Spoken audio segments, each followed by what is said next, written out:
you remember that night you asked if I was crazy? I believed in it. That's how strong his imagination is.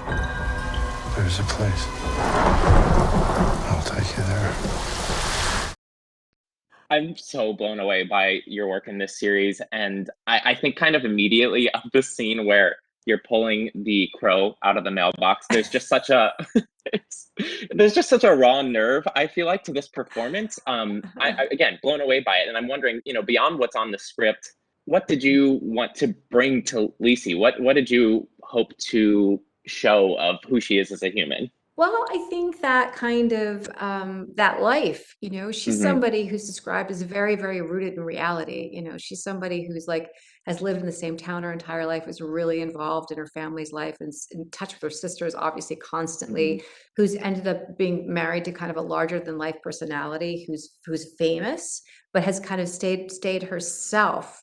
But so she has a very strong sense of self, but she's also been engaged in a relationship that literally brings her to another world, So it's like, but it's been so strong that she almost wants to refute its existence, But so there is this sense. I love that you said this thing about her being a live wire, because she's very alive, and she's also really lost at the time that we see her. It's like, what does she remember? What's happening on? She's navigating everything that's going on in her life, and also these layers of memory, these things that are kind of pulling her back into her marriage. And that crow scene, it was so much fun. And there was one, I can't tell which take that they used, but there was one take where I pulled the crow and all the blood spattered into my face. And I was like, it was just like so gross.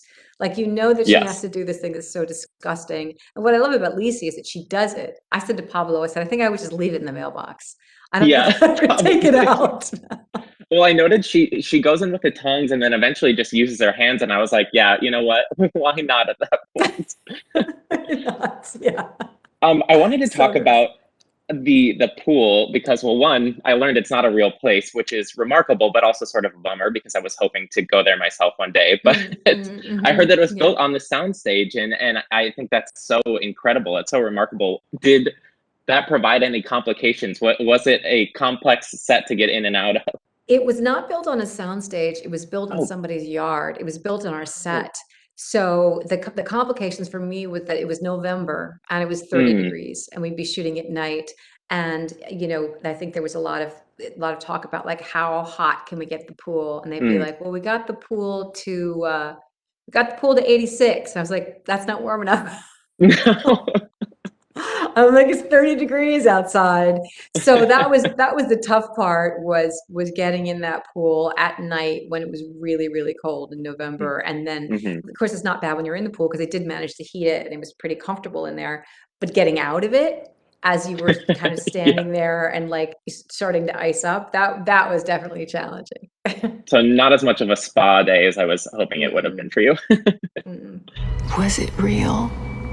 Or was it my imagination?